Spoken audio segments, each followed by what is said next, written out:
So before we start, we have to turn off all of our videos, right, Rebecca? So Rebecca and I should turn off videos.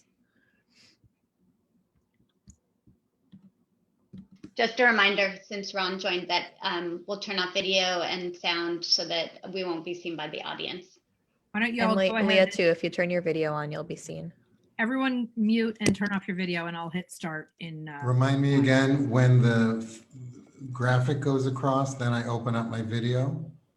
Turn on your video, just give it 1 minute from now and then you can turn on your video. I would just watch it populate, like as we see people coming in, the participants will grow, and then as soon as it looks pretty good, you can get started. Okay, let's do this. Yes. Let's do this. I'm gonna hit start. It's 12:30.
Welcome, everybody.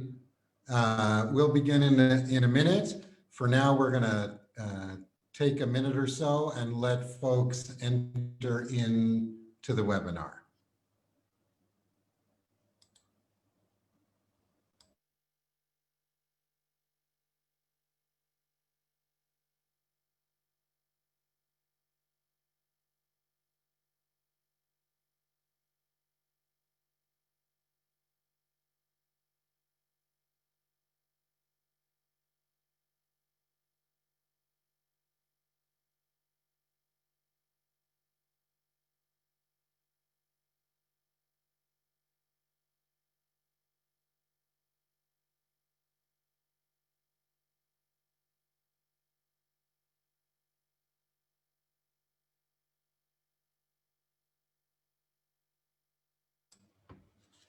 Welcome, everybody. My name is Ken Bamberger. I'm the faculty co-director of the Berkeley Institute for Jewish Law and Israel Studies. In 2015, Amy and Mort Friedkin established their endowment fund of the Berkeley Institute for Jewish Law and Israel Studies. The fund supports the Institute's 2 programs on Jewish law, thought, and identity, and its program on Israel studies. They established this fund to help ensure that the Institute's programs can continue to engage and educate the thousands of students, faculty, and community members that participate each year. And it is that fund that enables today's program, and having David Horowitz here as the Morton and Amy Friedkin visiting scholar. Our two speakers today, our speaker and our moderator, have both illustrious biographies, but the most important thing about both of them is that they are each a hero. David Horowitz has written a number of excellent books. You should check out his book on Rabin. Has had an illustrious editing and journalism career, but he's a hero for two reasons. One is by conceiving of, founding, and building the Times of Israel. He built an institution that has been one of the premier bridges between Israel and the United States Israel interested community. And he's also courageous, because he's built the Times of Israel on Western ideals of what good journalism should be and what the role of the press should be. Writing on issues regarding society and governance that so many others on the Israeli journalist scene just don't cover. Of particular note, the work he and his staff did in uncovering and exposing the binary options scandal that was really a shame on Israeli society. And if you haven't read that work, please go read it. He will be engaged by our own Sue Fishkoff, herself a renowned writer, and you should read her two books on key elements of Jewish society. But she's a hero because she is one of those fighting on the ground for the preservation of Jewish journalism. It is because of her that the Bay Area and Northern California has a Jewish press. And if you read that press and engage with it, here's a plug, you should get a subscription. I'm now pleased to turn over the stage to Sue and to David. Before I do, I'll say if you have questions, you should put them in the Q&A, and that's how the questions will be passed over to Sue and to David. Welcome to both of you. We're so pleased to have you here at Berkeley. Thank you so much, Ken. And David, you're going to join us now. Thank you, Ken, for that wonderful introduction. And there you are, David. It's such a pleasure for me to be moderating this discussion with David Horowitz. I consider the Times of Israel to be the premier English language media outlet in Israel. And you are perfectly situated to give us the Israeli expat view on the U.S. elections. We want to spend most of this conversation talking about how you analyze the effect that the U.S. elections will have both on bilateral U.S. Israel relations and the relationship between North American Jews and Israeli Jews. And then at the end of our conversation, I do want to talk a little bit about how the Times of Israel was created, why, and how you view the role of English language media in Israel. Let's plunge right into the election. Let's talk a little bit first about voting. It's interesting to me, and this reveals a gap between Israeli Jews and Jews in North America. According to polls, about 70% of Israeli Jews favored the re-election of Donald Trump, 70%.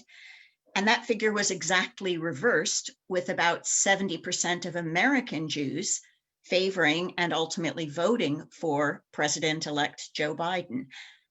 How do you understand that, and what does it say about the different priorities or personalities writ large, if you will? Okay. Hi, Sue. Pleased to be doing this. Hi, everybody. I'm in my living room at home in Jerusalem. It's 10:40 at night. So I know you're full of zest, and I'm sort of winding down at the end of my day here. I also have to say thank you to Ken for that introduction, which was radically too nice. But much appreciated. So first of all, you're right about the figures, right? We don't know exactly what the percentages were of the Jewish vote in the American elections, but we think it's usually around the 70%. And there was a survey in Israel just a few days before the vote, which indeed found 63% of all Israelis and 70% of Israeli Jews found or considered Trump preferable. And this is interesting, the question, right? I didn't see many surveys like this, and this is a fairly credible survey, I believe. They found Trump preferable from the standpoint of Israel's interests, right? So that's the perspective in which to make the comparison. And from the standpoint of Israel's interests, it's really very logical. So before I get into the specifics of that, I'll just take us back 4 years. In the last elections, I actually saw much more polling in Israel about who we would vote for if we had the right. And in every survey I saw, Hillary Clinton was Israelis' preferred candidate. But in some of those, by quite a big margin as well, Sue. But in some of them, they also asked us who we would vote for. So there was, who do you think would be better? And then who would you vote for? And in the 1 or 2 surveys like that I saw, people said Trump.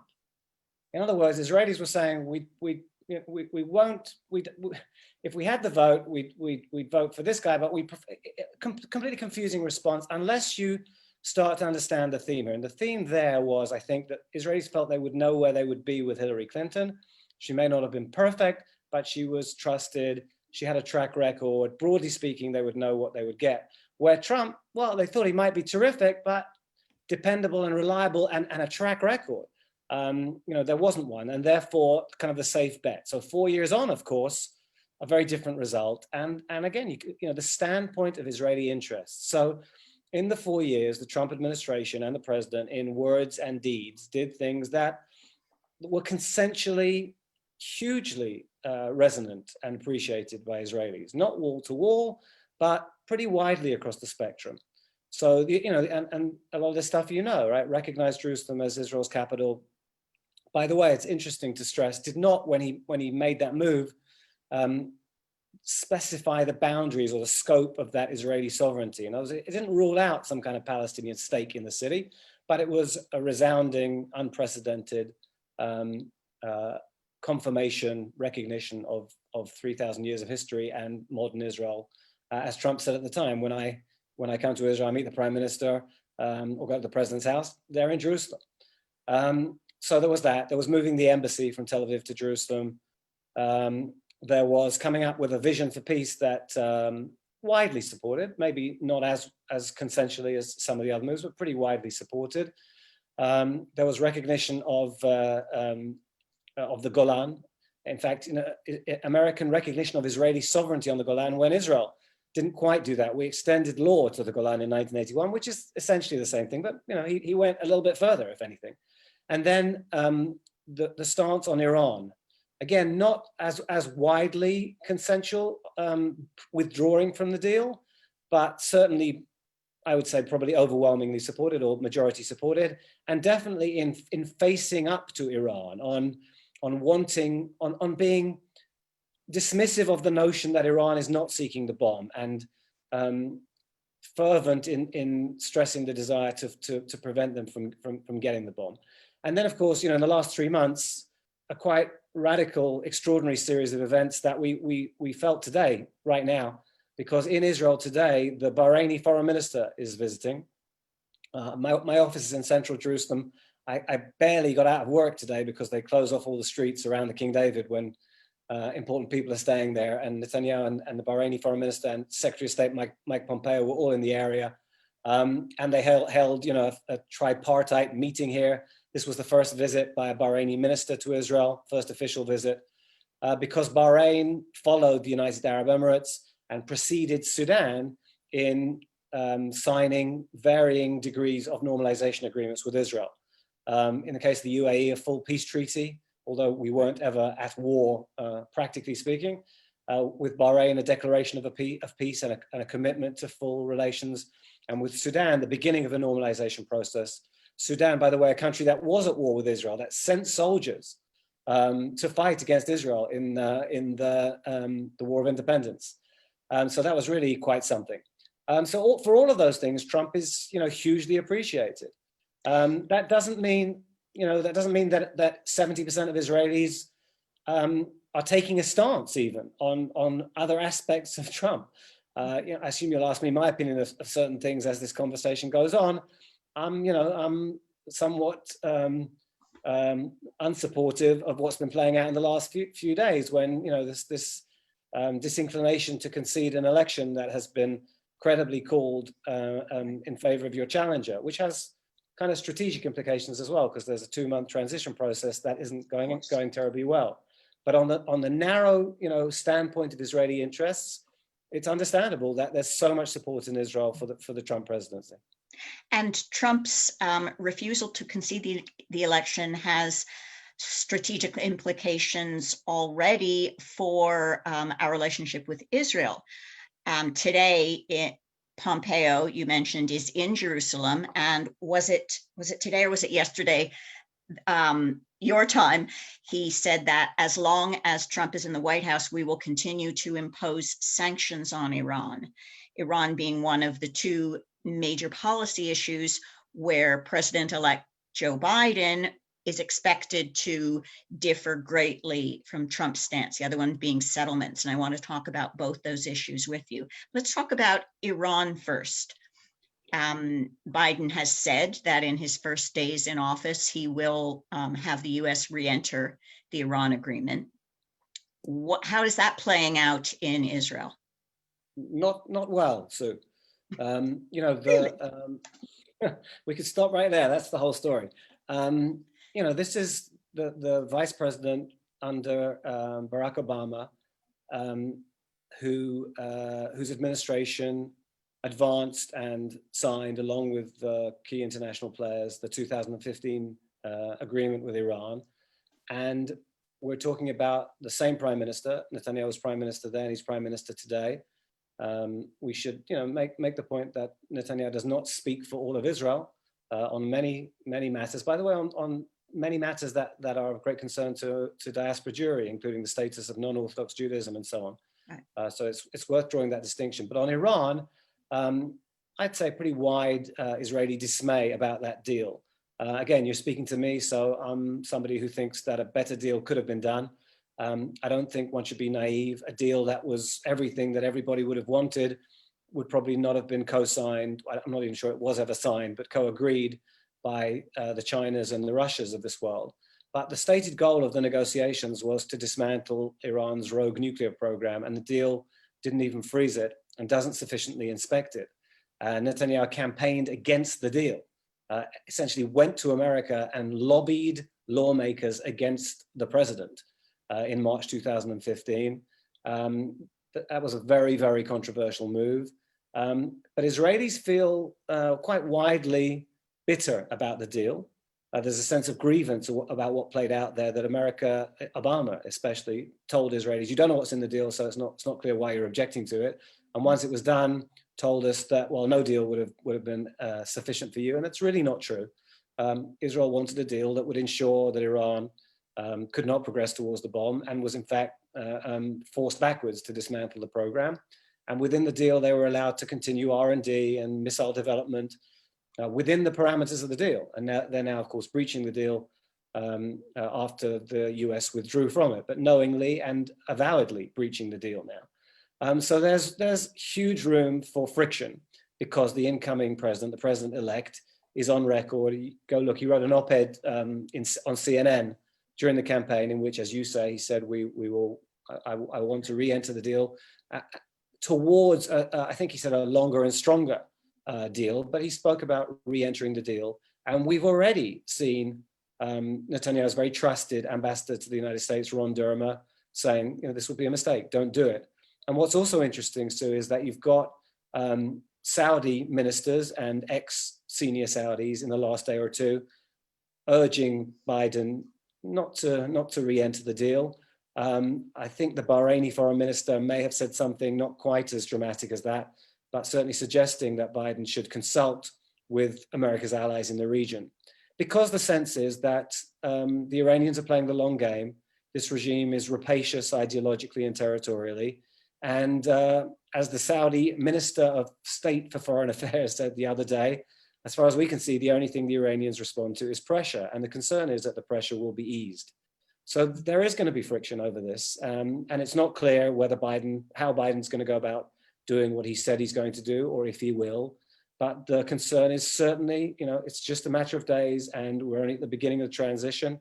But it's flaring, and you see Iran emboldened. The foreign minister yesterday, I think, saying, yeah, we don't mind America re-entering the deal, provided they do A, B, and C, lift their sanctions and so on. You can see and hear the regime becoming emboldened, and nothing has actually quite happened yet.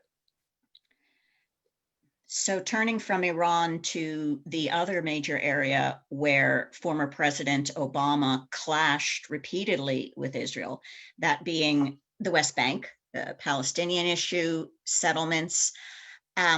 Let's talk a little bit about that. I mean, the Palestinian Authority seems very excited that Joe Biden is going to be our president. They cut off relations with the Trump administration 3 years ago.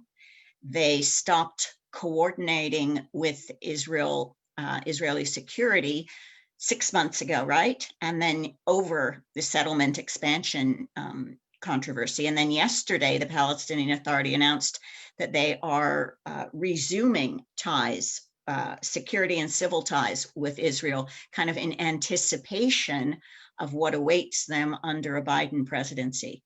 Is their enthusiasm exaggerated?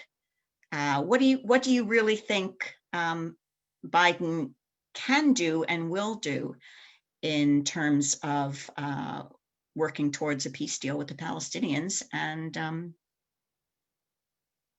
does the personality of the United States president really have the kind of impact that we American Jews think it has? Okay, there's about 5 questions in there, Sue, but you call me out if I don't answer them all. They're good. I like the last one especially. I'm not You sure can do that. You can start there. I think that's something we haven't heard much about. Do we exaggerate our own importance, Mr. Britt? Yeah, I think the personality matters a lot. I mean, they'll tell you that it doesn't. Those of you who are listening in who study international relations, I'm really not an academic at all. I did study international relations at the Hebrew University, and I think they told us that personalities didn't matter much, and I'm not convinced. I mean, I don't think it needs defending that argument. You just look at the last few years and the differing personalities of your current and previous president, and how can you doubt that personalities are a factor? How much of a factor? I don't know. It's very interesting, the Palestinian issue. So first of all, you're right. So the Palestinians, after 6 months, I'm not sure there was no security coordination, but there was no formal security coordination. So now that's been resumed. They were praying for a Biden victory. They were not dealing with the Trump administration at all. They loathed it for recognizing Jerusalem. They loathed its peace vision. They loathed it for cutting aid, for giving them endless grief about diverting funds to pay wages and stipends to security prisoners and the families of terrorists and so on. Endless sources of massive disagreement. And they think that Biden will be more empathetic. And there's some truth in that, but I don't think Biden is going to be Obama. I don't think that Biden would let a resolution through the UN with the language that went through at the very end of the Obama administration, condemning Israel over the settlements, which actually condemned Israel for even more widely than that when you look at the wording. I'm not convinced that Biden would do that. I'm not convinced that he is going to be as obsessive in criticizing Israel for all building over the green line very publicly in the way that the Obama administration did. And since we have a little bit of time, there's a kind of telling incident. Joe Biden visited Israel a decade ago. I think it was March 2010 as the vice president.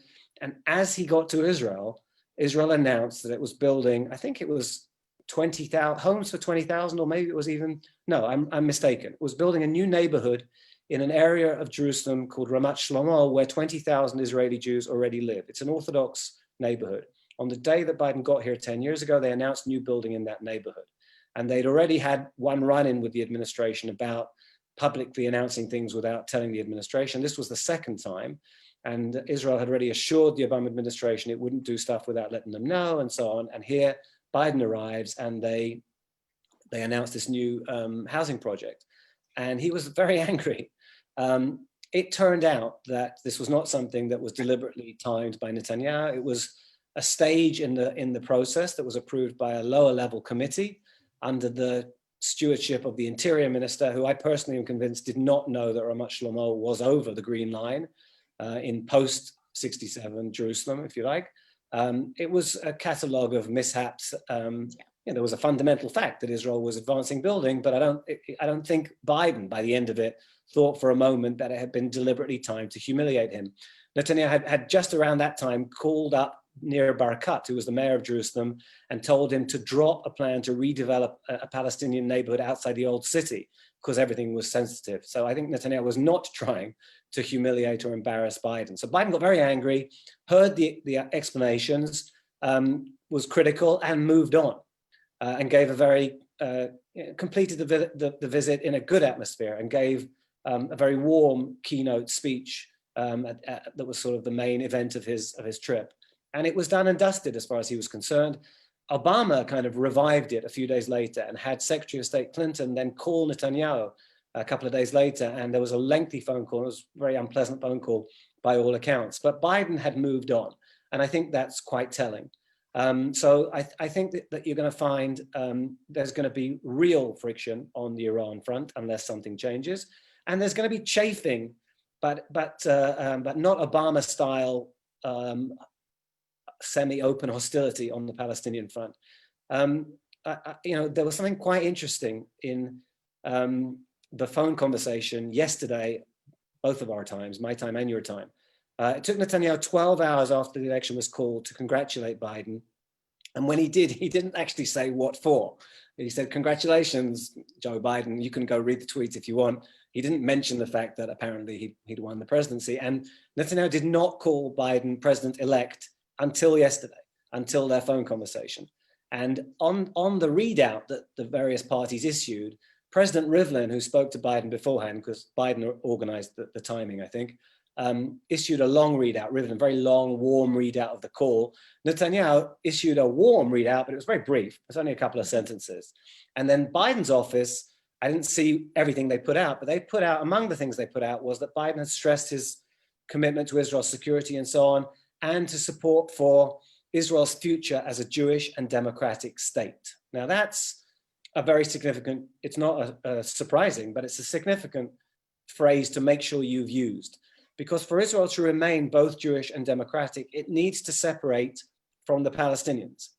There's probably as many Jews as non-Jews, or vice versa, if you like, between the Jordan River and the Mediterranean Sea. In other words, Israel plus the disputed territories, the West Bank, biblical Judea and Samaria, whatever terminology you want to use. So if you want to keep Israel with its current, 76, 77% Jewish majority, and you want to stay democratic, you've got to separate from the Palestinians. And that's essentially a recipe for some kind of goal of a two-state solution. And that's what Biden was signaling. And that's an outcome that Netanyahu doesn't speak about very often, if at all, anymore. So you see there, you've got a president coming in, an incoming president, president-elect, who's been around the block a few times, who knows the region pretty well, who knows Netanyahu pretty well, who has a good sense of the Palestinian aspirations and so on. Like I say, I don't think it's going to be the differences that there were between Netanyahu and Obama, but you're going to see tension because you've got different takes there. How the nuances are going to be very interesting. I don't think it's going to be catastrophic on the Israeli-Palestinian American front. On the Iranian thing, I'm much less sanguine. Have you met Biden? No. Although that may he's been around change. for a long time. Maybe, I don't know. I had 17 minutes with Obama before, when he was still a candidate. And we used to have lots of time with Israeli prime ministers. So this is worth, I know this is not where we need to go at this part of the conversation, but if we're talking about media and journalism, yeah, things have changed a little bit. The access that you get to your leaders and to visiting leaders is not what it once was, because it's inconvenient for people sometimes to be asked questions that they don't really want to answer. And you can reach everybody, through social media and so on. So, we do still get a fair amount of access, but it's not as, it's the sense of obligation on their part, which there should be, I think, certainly your own country's leaders, and the sense of willingness to interact with journalists who might not be sycophantic, that's receding. Mm, I'm not saying that Biden is seeking that at all. I'm talking more about the Israeli leadership on that. right. Before we move on to the next section of this talk, since you've brought up the subject of journalism, I'd love for you to tell us, just spend a few minutes talking about why you created the Times of Israel and how you see the role of the English language media in Israel. I worked for almost 10 years for the Jerusalem Post in Israel and in New York, and it is a different animal than the Hebrew language media. I wonder if you might talk a little bit about that. Yeah, so I don't think one should generalize or can generalize about English language media in Israel or media in Israel, and certainly not about media overall. I think there's room for media, by the way, that has a clear editorial, a partisan editorial stance or an editorial agenda. In a way, you could argue that it's better if you do have a kind of editorial agenda that it be overt and so on. And I think there's room for titles like that all around the world, and certainly where Israel is concerned. And in Israel, both in Hebrew and in English, no shortage of media outlets with agendas across the spectrum. What I try to do with the Times of Israel, and by the way, we have an agenda. We're Zionists. We believe that the state of Israel has historic legitimacy and modern legitimacy. In fact, I would say it's required. It's a necessity. We are very pro-democracy in Israel. I'm the editor and I write opinion pieces. I'm sure that colors the way that the site is perceived. I can be very critical of our Prime Minister, most especially when it comes to internal issues and his battering at some of the pillars of our democracy. He's on trial, as you know, on various graft allegations, and he's alleged that media, opposition politicians, the police, and the state prosecution are in league and are attempting really a political coup and have framed him and manufactured the charges against him. I certainly believe him to be innocent unless or until proven otherwise, but I think it's very damaging to Israel to seek to discredit, which is what he's doing, some of the core institutions of our democracy. I'm much more complimentary more often on Netanyahu steering Israel through a very difficult period in this region against some pretty potent enemies, and doing so while being anything but a military adventurer. One of the reasons why Netanyahu wins election after election is that we have national service here. And when Israelis go into the polling booths, whatever they may have been saying in the run-up, and there are economic issues and all kinds of other issues that hurt hard, and nowadays there's a pandemic. But for the last few decades, I think security has been the crucial issue in almost all of our elections. And Netanyahu has won often because he has been perceived by Israelis to have been, relatively speaking, very successful in keeping young Israelis during their military service safe, keeping the country safe, minimizing military losses and so on. One of the reasons why Benny Gantz for a while did pretty well in seeking to challenge Netanyahu was because he was a former chief of staff of the army, and his now broken alliance had two other chiefs of staff in it. And therefore he had security credentials to challenge Netanyahu's.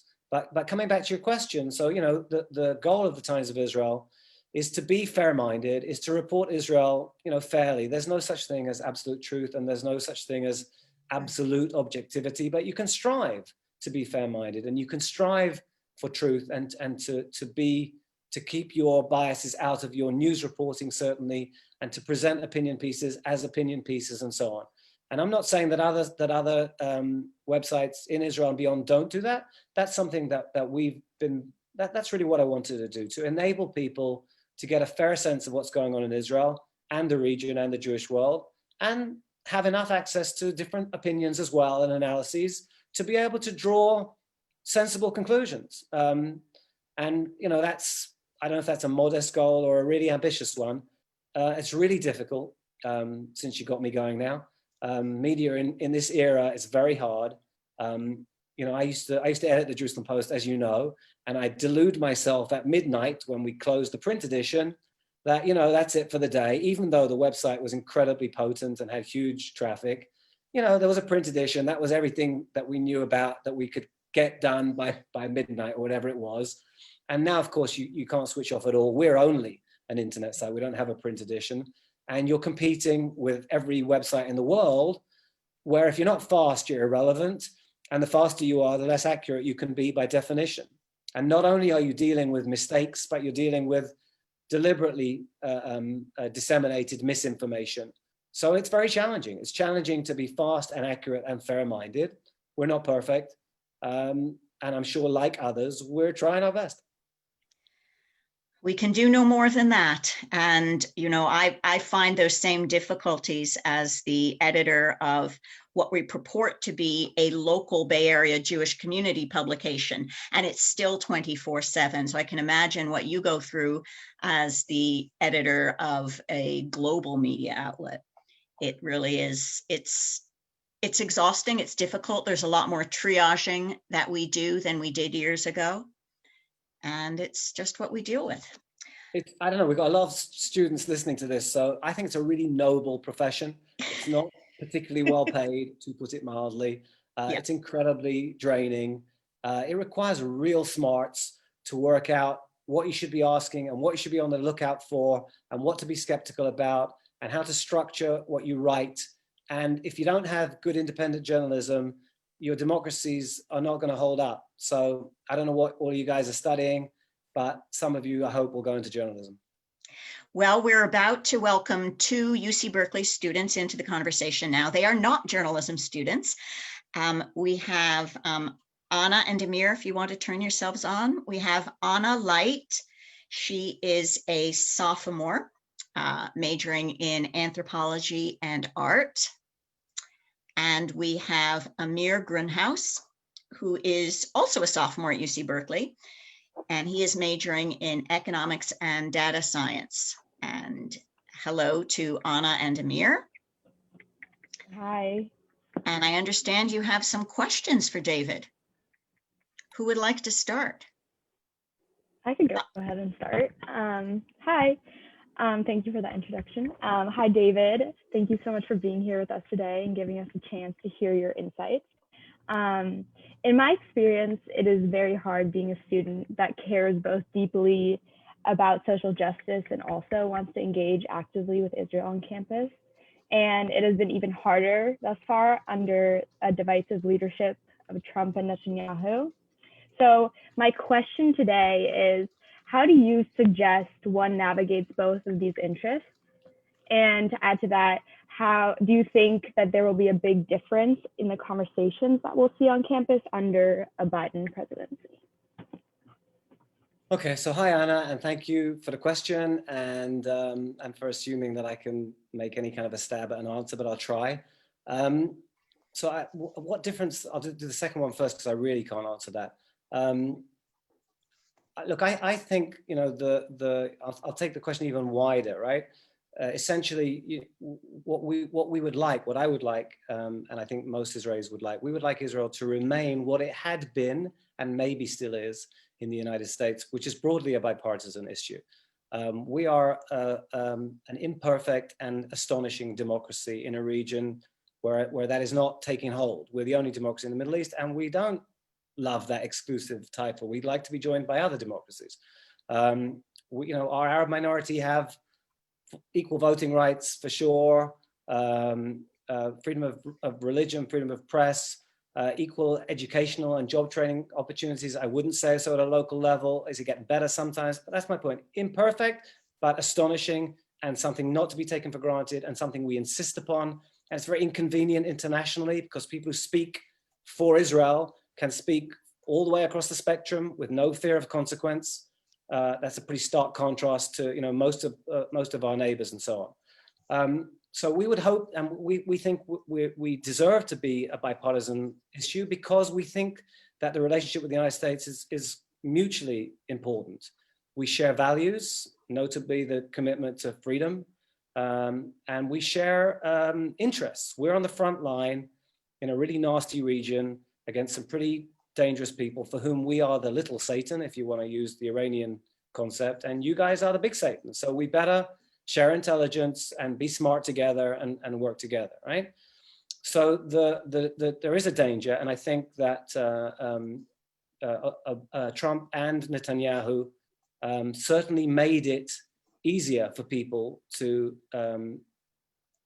characterize Israel as a partisan issue. I think by definition anyway, I think everything is so shrill in Israel and certainly in the United States, and you know better than I do, that bipartisanship is in very short supply. So one of the things that I think is important, is to try and remember why that matters. And when you're looking at Israel, I guess this is the answer to the first part of the question. I said some things at the beginning there about sort of consensual steps that were taken by Trump that Israelis, are widely supportive of. But there's lots of things that Israel does that Israelis are arguing about, endlessly. This is a vibrant society that castigates each other about everything, sometimes to a terrible degree, right? We assassinated our own prime minister a quarter century ago, internal friction over big regional issues. But, we've done terrible things to ourselves, and we've kind of pulled back from that a little bit. It's still pretty heated, the debate, but maybe not as terrible as it was. I'd like to think not as terrible as it was. But before you get to those extremes, remember that Israelis argue about, everything, about how much money goes into education, about how to tackle this pandemic, about who's to blame for A, B, and C, about the status of non-Orthodox Judaism, about the relative concerns about freedom of expression in a democracy when you're up against all sorts of other challenges and so on. We agonize about all this stuff. And why am I saying that in answer to the first part of your question? Because there is room, in my opinion. If you're reasonably knowledgeable about Israel, and the more you read, in my opinion, the better, including nasty stuff, nice stuff, just a wide variety. The more you understand Israel, I think the more you empathize. And then there will be things, there are causes in Israel, I promise you, well within the parameters of the mainstream, moreover, that you would really want to advance, that you would feel connected to and energized by, and you think need your personal energies. And, I would encourage you and anybody who cares about Israel and has a reasonably fair-minded approach to Israel, I'd encourage you to help us become the best kind of Israel that you think it should be. Now, I don't think that means telling us what to do, but being part of the vibrant effort and channeling your energies into the areas that you think matter most. So that's the best answer I got. Thank you. And Amir, you have a question for David? Yes, thank you, Sue, and thank you, David, for being here with us today. So, David, one of your books focuses on Israel's former Prime Minister Yitzhak Rabin, and it seems like his assassination in the midst of a peace rally in 1995 was the result of a tremendously polarized moment in Israeli history and Israeli society. So today, the U.S. finds itself in a similarly polarized political moment. So I'm curious if there is anything you think we can learn from that moment in Israeli history today, and what do you think is the path forward, especially in the aftermath of the elections? Okay, it's a really lovely question, and I don't know that I have any kind of a wonderful answer, but I like the sort of ethos at the core of Judaism, maybe, which is this notion of treating others the way you would wish to be treated. And I think that's, a really simple and profound lesson. And that if people could remember that in almost any climate and almost any period of dissent and discord, it's incredibly constructive. I don't think you can make any kind of really direct comparisons between the situation in Israel then and Israel now, or anywhere else then or anywhere else now. I think that one of the things that we did in Israel is at some kind of, it was a really terrible moment for Israel. It really was. It was awful. This is a little country, and it was being torn apart amidst a very, very controversial diplomatic process, as you know. It was led by certainly the most credible figure that there was at the time, a former chief of staff of the Israeli army who'd become prime minister, who was a no-nonsense, straight-talking politician. Now, you liked his policies or you didn't like his policies, but he was not a dissembler and he wasn't a manipulator. And I think he strove for truth. I think he was a fine person, and he was assassinated in a context in which many Israelis loathed the policies that he was following. And out of the extreme came a terrible person who killed him. And I think we as a country decided we were not going to allow ourselves to be torn apart. And it was a very difficult period, and it was not, I'm not even confident that we could never get back there. I'm not sure, I'm not saying that, but we did heal a little bit. And some of the most fraught disputes that we've had haven't reached that kind of temperature. And there's a lot of argument, there's a lot of argument around elections. We've had, you just have the one every 4 years, the one major one. We've had, 3 in the last year and a half. I think we're probably gonna have another one fairly soon. Netanyahu is a very divisive figure. There's stuff to bring you, last night outside Netanyahu's home in Caesarea, his private home, there was a small pro-Netanyahu demonstration whose participants shouted abuse at the family who lived nearby, who had lost a son, an Air Force officer, and I think had hosted anti-Netanyahu demonstrators in the past. There was some really terrible stuff going on. That was just last night. So I'm not saying that we can't be really horrible to ourselves here, and I don't have magic fixes, but people much smarter than any of us, would focus on some of those core ethics of Judaism, and that's it's an amazing thing that the Jewish people survived, and it's nearly a miracle that the people were able to revive their nation state in their biblical homeland. But the reason why it's worthwhile that the Jewish people survived is because of the morality of the faith that has held us together. And I think there's probably a great deal of inspiration and answers to your question in core Jewish ethics. Thank you.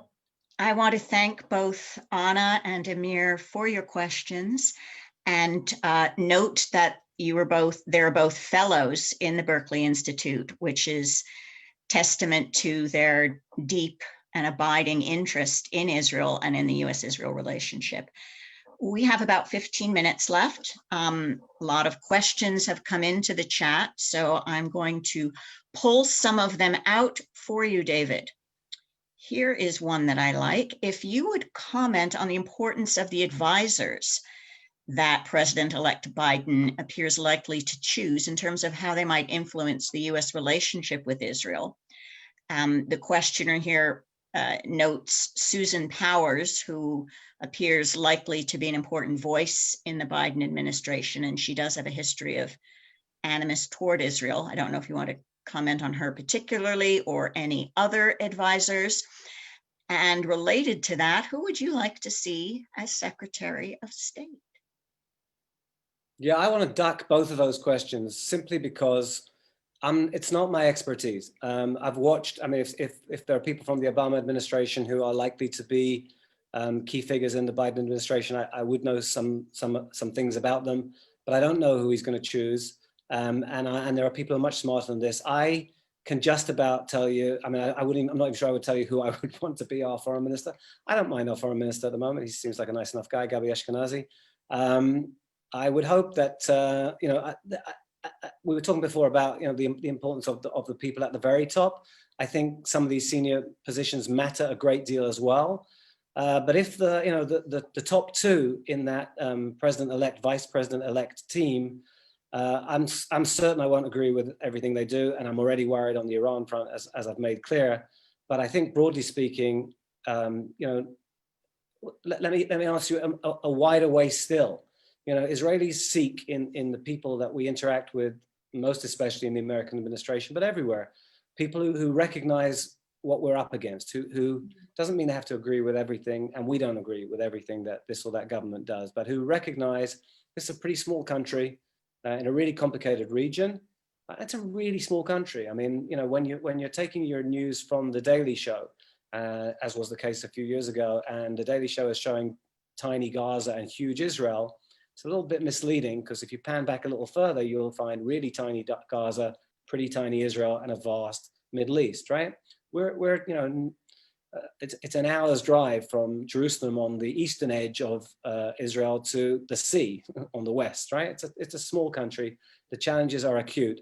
Room for disagreement for sure, but we would hope that there are people who would understand this country, and I certainly think that's the case with the top two, and who would reliably, who would see themselves as reliably supporting Israel, which I also think is the case with the top two.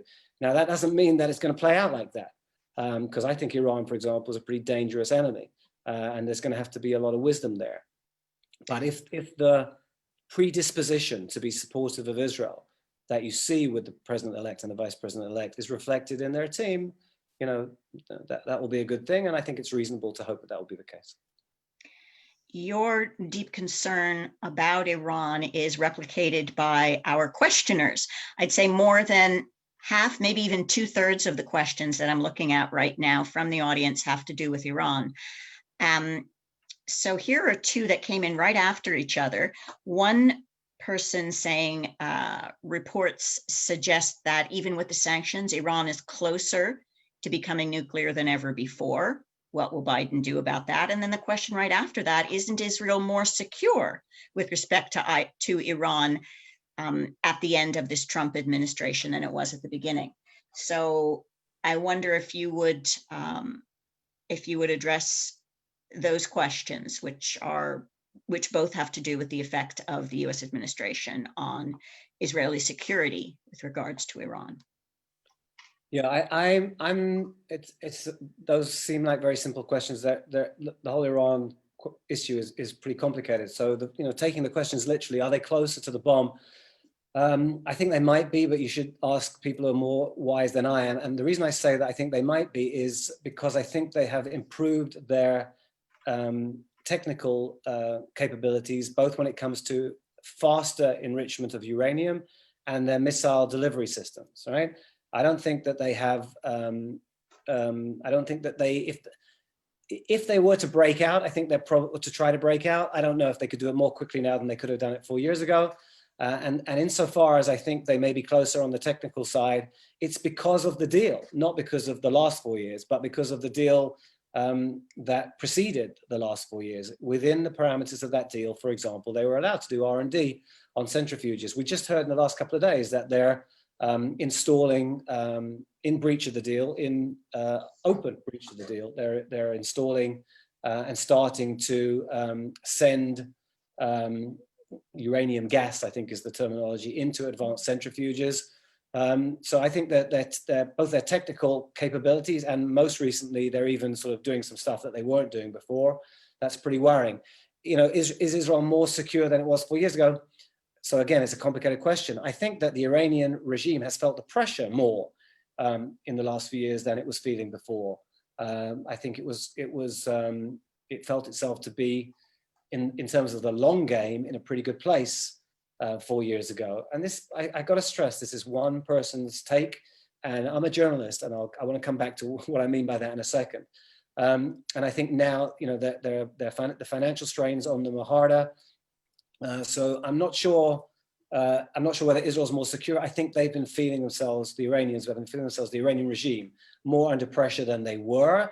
And I think you can already see in the last couple of days that they're starting to think that the pressure is easing. And if you just listen to some of the stuff that the same foreign minister, Mohammad Zarif, is saying now, hadn't been saying so much in the previous last 2-3 years, starting to sound confident, starting to say things publicly again. That journalist thing, again, I just want to say it. So,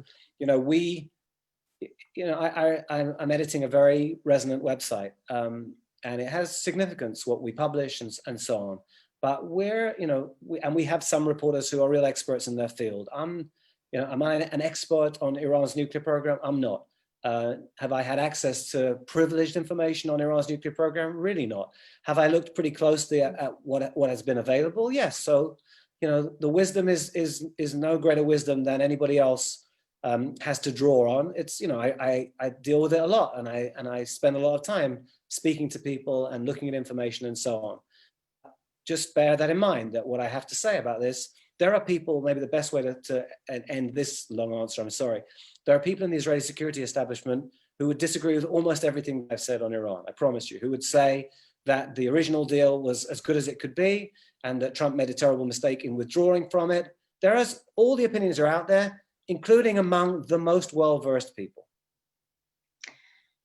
Fair enough. You're not a policymaker, you're not a legislator, you are a journalist. Let's say it's a year from now, people are traveling again. President Biden is making his trip to Israel, his first trip to Israel as president, and you get your 17 minutes with him. But knowing what you know now, what would you like to ask him? Well, I mean, things will have changed, right? That's the thing, Sue. Let's say it's January 22nd and he can magically come. Yeah, if I was speaking to him now, yeah. So there are a few things I would say, so some of which we've covered. You don't need to hear me saying my Iran stuff again. On the Palestinian front, I mean, I have had opportunities over the years to speak to incoming American officials who were thinking about dealing with the Palestinian issue. And, you know, I'm somebody, if it wasn't clear, I should make it clear. I'm a supporter of the two-state solution. And not just in a sort of vague theory. I would like the Palestinians to have independence, and I would like Israel not to be running the lives of the Palestinians. And I certainly want an Israel that has a healthy Jewish majority and equality for its minority, and therefore can be a Jewish state and a democracy. That requires separating from the Palestinians. At the same time, I don't think it's safe to do it. You know, the Second Intifada happened and thrived in the most terrible way, that strategic onslaught of suicide bombings, because Israel, in the cause of seeking an accommodation, had withdrawn from the major West Bank cities. And from a major West Bank city, Jenin, especially in the northern West Bank, the industry of suicide bombers and bombings was able to thrive until Israel, to its sorrow, was required to go back in and try to stop that onslaught. And therefore, it's not so simple. When Israel's relinquished territory, as we did in southern Lebanon in 2000 and in Gaza in 2005, nefarious forces have filled the vacuum. And you can't ignore that. Even someone like me who would agree to quite far-reaching territorial compromise, but you have to be sure that the compromises you make will not be existentially threatening to Israel. And those are points that I would want to make. And I don't know if everyone listening to this thinks, well, that's just ridiculous, or that's just obvious. I don't know, or where in between. But you would have thought that previous American administrations would have known all of that. But it's not the case. There were foolish beliefs, I think. Again, I don't particularly like saying stuff like that. But where Iran is concerned, I've already spoken at length, but where the Palestinians are concerned as well. A huge underestimation of the practical and psychological impact of the Second Intifada on Israelis. Israelis are not going to easily relinquish overall security control in the West Bank. Not unless or until it's pretty credible that it would be safe, lastingly safe to do so. You know, leaving Gaza in the way that Israel left Gaza. I'm not saying that Israel shouldn't have wanted to leave Gaza, but doing so in the way we did was a perceived vindication of terrorism with ongoing consequences. We had a war in Lebanon in 2006, 6 years after we left. We still have a great deal of friction on the northern border, and therefore it's not so simple. And I would stress that. And two other things that I'd stress, so I'm sorry, I keep giving these long answers, but you know, two other things I'd say. First of all, education, education, education, which is a kind of good thing to say to this event, because if you're brought up, as I think many people in the Arab world are brought up, on an education system that is delegitimizing is an understatement, where Israel as a Jewish state is concerned, there is not going to be a real grounded public interest in an accommodation with Israel. So if I was the incoming American president, I would invest a great deal of effort in trying to ensure that all the peoples of the region, by all means Israel as well, be aware of the curriculums, what's being taught in schools. Are some of those inconveniently conflicting narratives being taught? Do people have a wider sense of rival claims and contradictory histories and so on? Make people aware of the claims of other people. And I'm thinking most especially of the Palestinian education system, but not only. And one last thing that I want to say, I would invest immense resources, and this is not Israel-centered, in white-collar, internet-related crime, the laundering of money, the hiding away of money in offshore accounts that cannot be traced. There is a level of corruption around the world. It is thriving. It certainly is relevant for Israel, but it's relevant for other countries as well. America is really good, relatively speaking, in tackling this, but even America is not good enough, and America needs to lead the way, does lead the way. It's not central to what we're talking about today, but it does have implications for Israel, for democracies. It's one other thing that if I had 18 minutes, I'd be saying this to him as his aide was telling me, David, you really got to stop now. He's got to go now, and that's because that's what always happens. Thank you, David. Oh, Ken? yeah. We've come to the end of a fantastic hour of discussion. Thank you so much, Sue Fishkoff. Thank you so much, David Horowitz, for joining us this week. Thank you so much for Amy and Morton Friedkin for your support of the Institute and our programming. Thank you all so much for coming. We look forward to seeing you at our next event. Take care. Thank you.